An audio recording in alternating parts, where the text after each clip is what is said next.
I put my shirt back on. So as RB is telling this story to Nan, he starts to feel more and more kind of like when he walked into the room. He didn't walk into a room with another boy in it. He walked into a room with a wild animal in it, and he is not sure what's going to happen next and how the animal is going to interact with him. He sees that Nan is really not having any kind of reaction to this story. He's not shocked, he's not scared, he's not sad, he's not angry, really nothing. And when he finishes his story, he feels just this incredible discomfort. And Nan just kind of looks at him and finally, cracks a smile and says, "There is no ghost." Now, I definitely hope I edit this in a way that I can split it into multiple parts, because there's a lot about this story that probably doesn't make a lot of sense.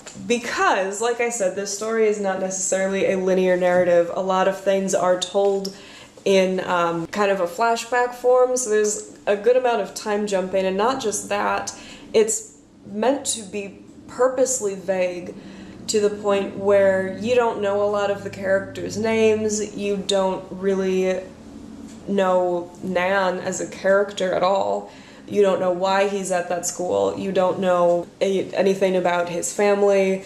It's just these very brief cursory things, and I really wanted to use or write something that used language in a way that was different from how I was normally using it, which is to tell a very kind of straightforward story of here's what happened, here's what happened, here's what happened. Whenever I try and explain this story, I definitely feel like I have to really watch what I'm saying, because never in the story is it implied or really said out loud. It is implied, but it's not ever said out loud that Nan has any friends or likes anyone as a friend. The word friend is not used. It's never really discussed at all why Nan is at this school, how he got there, or really how any of the kids got there. And a lot of it is told from a very uncertain perspective, because the main idea of this story was that every single character you come into contact with is lying. So every character in the story is lying, including Nan. It's not that Nan is trying to hurt anyone.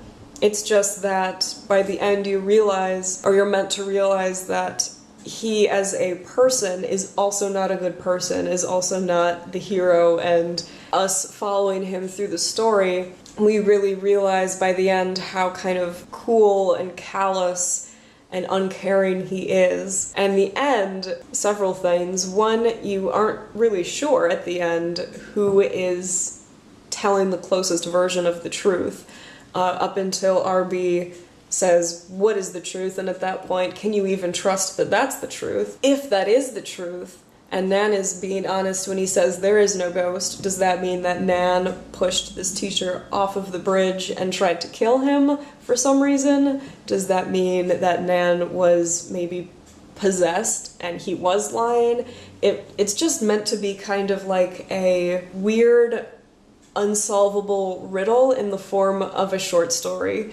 So you could probably see from this very complicated explanation why I never ended up doing a lot with it, and why I kind of have let go of trying to finish that story, because it was so complicated. Even though the premise is fairly simple, like a boy goes to a school, his room is haunted, people die, the end.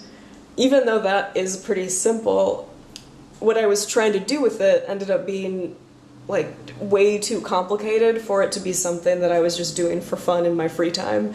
So that's how I ended up giving up on that story, but I was still really intrigued by the character and the idea that, kind of like the amazing murder of Roger Ackroyd, that some of the main characters are not as innocent as you believe they are at the beginning.